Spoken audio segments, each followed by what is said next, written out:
Nongeye kubasuhuza abakunzi ba Jombo Stories.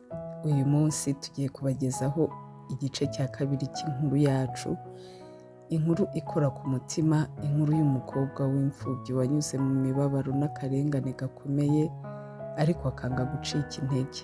Ni inkuru ya Rose, umukobwa wambuwe uburenganzira bwe agahindurwa umuja mu rugo rwari rukwiye kuburwa. Yaratutswe, arakubitwa, arasuzugurwa, ndetse hari igihe yatekereje ko ubuzima bwe nta gaciro bufite. Ariko hagati y'ayo marira yose yakomeje kugira umutima mwiza, gukunda abantu no kwizera Imana. Reka turebe ni iki cyabaye kugira ngo uwo mukobwa wasuzugurwaga na bose ahinduke umugore w'umukire. Ni gute abamurenganyaga basigaye bamureba bafite isoni? Komeza wumve inkuru yacu kugeza ku musozo kugira ngo tumenye uko ukuri, ukwihangana n'urukundo nyarwo byatsinze ubugome n'uburyarya. Niba kandi ukunda inkuru nk'izi zigusigira amasomo y'ubuzima, ntiwibagirwe gukanda like, gusangiza abandi no gukurikira Jombo Stories. Reka twinjire mu gice cya kabiri cy'inkuru yacu.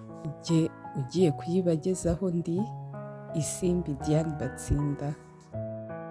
Deborah nyirasenge wa Rose yari amaze igihe akurikiranira hafi akarengane Rose yakorerwaga na mukase na murumuna we.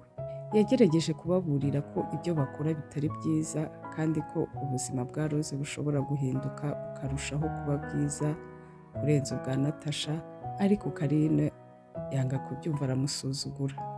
Ku munsi ubanziriza urugendo rw'abakobwa bari batoranyijwe, Rose yasenze Imana, asuka amarira menshi, ayisaba kurinda ababyeyi n'abana bavuka kugira ngo batazanyura mu byo ari kunyuramo. Mu gihe Natasha yiteguraga urugendo rwe, yari afite ibintu byinshi by'agaciro, mu gihe Rose we nta kindi yari afite uretse imyenda yari yambaye. Karine yabujije Rose kujyana na Natasha, aranamukubita ndetse amubwira amagambo amukomeretsa. Kubera agahinda kenshi, Rose yatekereje no kwiyahura.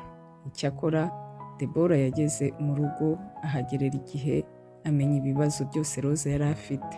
Yihanangirije Karine, amubwira ko natemera kureka Rose ngo agende, azabwira abantu amabanga yose yamuhishiye. Kubera ubwoba, Karine yahise yemera kureka Rose ngo agende, amwemerera kwiyuhagira. Mwibuke ko atiyuhagiraga Rose, kandi amuha imyenda yo kwambara kugira ngo ajye mu rugendo. Icyo gihe nibwo Rose yabonye icyizere gishya mu buzima bwe. Rose yariteguye, arambara, aragenda. Agezeyo asanga amarembo yafunzwe. Yinginga umuzamu witwaga Joe ngo amufashe, maze Joe amusabira uburenganzira bwo kwinjira. Kubera ko umubare w'abakobwa wari utaruzura, wa mukire yemeye ko Rose yinjira. Rose yashimye Imana yamurinze. Bageze mu nzu, Rose yabanye mu cyumba kimwe na Zoe, umukobwa mwiza kandi ugira urugwiro, bahita baba inshuti zikomeye. Mu minsi mike, imico nyakuri ya ba bakobwa yatangiye kugaragara. Natasha yatangiye kwigaragaza nk'umuntu wibona kandi usuzugura abandi, mu gihe abandi bamwe bagaragazaga uburyarya n'imyitwarire mibi. Umukobwa witwaga Celine yaje kwirukanwa nyuma yo gufatwa yarenze ku mategeko y'amarushanwa. Rose yakomeje kwitwara neza no gukora cyane, agafasha abakozi mu gikoni ndetse akabafasha n'amasuku yo mu nzu. Ibi byatumye akundwa n'abakozi bose. Natasha yagize ishyari rikomeye, maze amutega umutego, amushinja ubujura, ahisha imitako y'agaciro mu cyumba cye. Ariko Joe wari warabonye ukuri binyuze ku makamera, yahise agaragaza uwari wakoze ayo mayeri, bityo Rose ararenganurwa.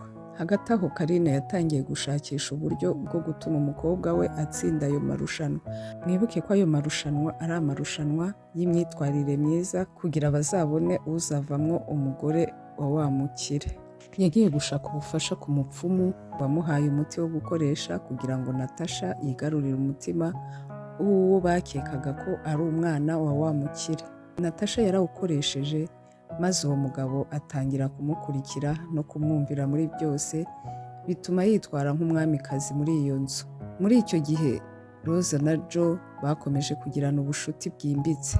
Rose yamubwiraga amateka y'ubuzima bwe n'akababaro yanyuzemo, na Joe akarushaho kumukunda kubera umutima we mwiza.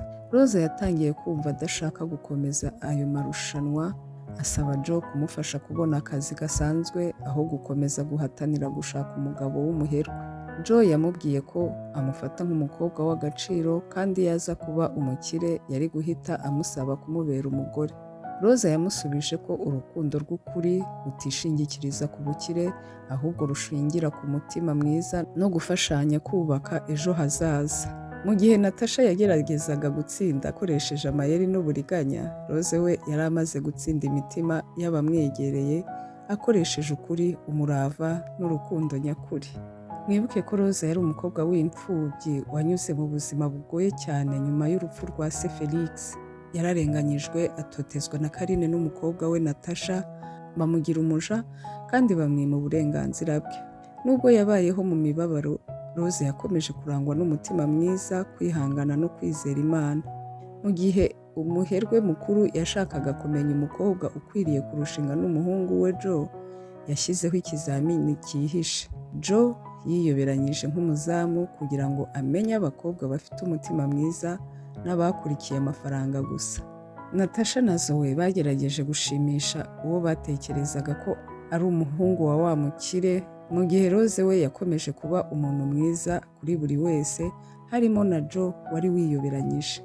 Ku munsi mukuru wo guhitamo umugore, abantu bose batangajwe no kumenya ko Joe wari uzwi nk'umuzamu ari we mwana wa wa mukire. Joe yahise ahitamo Rose nk'umugore w'ubuzima bwe, amwerekana imbere y'imbaga y'abantu nk'umwamikazi w'umuryango. Abari baramugiriye nabi basigaye mu isoni n'agahinda, mu gihe Rose yabonye ibyishimo n'icyubahiro yari yarambuwe imyaka myinshi. Nyuma y'ubukwe bw'amateka, Rose yakoresheje umutungo we mu gufasha imfubyi n'abakobwa bahura n'akarengane, ahinduka urugero rwiza rw'umuntu wahinduye imibabaro ye umugisha ku bandi.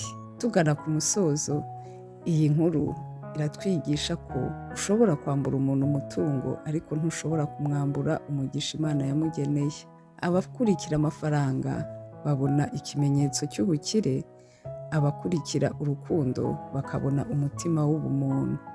Ubugome bushobora gutsinda igihe gito, ariko ukuri gutsinda ubuzima bwose. Tumenye kandi ko iyo Imana ikwibutse, abo wagiraga ngo nibo bakomeye bahinduka abatangabuhamya b'intsinzi yawe. Mwibuke ko Roza yarenganye, ararira, acibwa intege, ariko ntiyigeze areka kuba mwiza. Niyo ntwaro yamugejeje ku ntsinzi hamwe no gusenga. Ntugasuzugure uwo ubona yambaye imyenda yoroheje, kuko ejo ashobora kuba yicaye ku ntebe y'icyubahiro. Kandi icyubahiro nyakuri ntikigurwa n'amafaranga, cyubakwa n'imico myiza. Iyo umutima rero ari mwiza, amaherezo Imana iwuhesha umwanya abantu bose babona. Nshuti bakunzi, icyo nababwira ni uko nubwo inzira y'umukiranutsi ishobora kuba ndende kandi yuzuyemo amarira, amaherezo ukuri, ukwihangana n'umutima mwiza bihora bitsinda ubugome, ishyari n'uburyarya. Nguko uko urugendo rwa Roza rwarangiye. Umukobwa wari warambuwe ibyishimo, agahindurwa umuja kandi agafatwa nk'aho nta gaciro afite, amaherezo yabonye urukundo nyakuri, icyubahiro n'ubuzima bushya. Abamusetse, abamurenganyije n'abamwifurizaga ibibi babaye abatangabuhamya b'intsinzi ye. Natasha na Karine basigaranye isoni, mu gihe Rose we yahindutse umugore w'icyubahiro kandi akoresha umugisha yahawe, afasha abandi banyuze mu mibabaro nk'iyo yanyuzemo. Iyi nkuru itwibutsa ko nubwo abantu bashobora kugusuzugura, kukurenganya cyangwa kukubuza amahirwe, igihe cyawe nikigera nta muntu ushobora guhagarika umugisha Imana yakugeneye. Murakoze cyane kuba mwakurikiranye iyi nkuru kugeza ku musozo. Niba yagukoze ku mutima cyangwa ikakwigisha isomo runaka, twandikire mu bitekerezo ibyo wungukiyemo. Komeza kudushyigikira kugira ngo dukomeze kubagezaho izindi nkuru zirimo amasomo meza y'ubuzima. Isomo rero ry'uyu munsi nababwira abakunzi bacu, ubuzima bwa Rose butwigisha ko umuntu ashobora kunyura mu mibabaro ikomeye, akarenganywa, agasuzugurwa ndetse agatereranwa, ariko ibyo ntibivuze ko ejo he hazaba habi iteka. Ntukemere ko ubugome bw'abandi buhindura umutima wawe. Rose ntiyigeze aba mubi kubera ko yakorewe ibibi. Yakomeje kuba umuntu mwiza, wicisha bugufi kandi wizera Imana. nibyo byamugejeje ku ntsinzi. Wibuke kandi ko amarira ashobora kumara igihe, ariko umugisha uraza ugasimbura agahinda. Kandi iyo abantu bagufungiye amarembo, Imana igufungurira ayo yaguteganyirije. Niba uri kunyura mu bihe bikomeye uyu munsi, ntucike intege. Komeza gukora ibyiza, komeza kwihangana, kandi wizere ko igihe cyawe kizagera. Nk'uko byagendekeye Rose, umunsi umwe abazaga bagusuzugura bazatungurwa no kubona uburyo Imana yakuzamuye. Imana ihe umugisha buri wese utega amatwi iyi nkuru. Turabashimiye mwese mwabanye natwe kuri Jambo Stories. Inkuru yacu naha ngaha tuyisoreje. Jye wayibagezagaho ni Isimbi Diane Batsinda.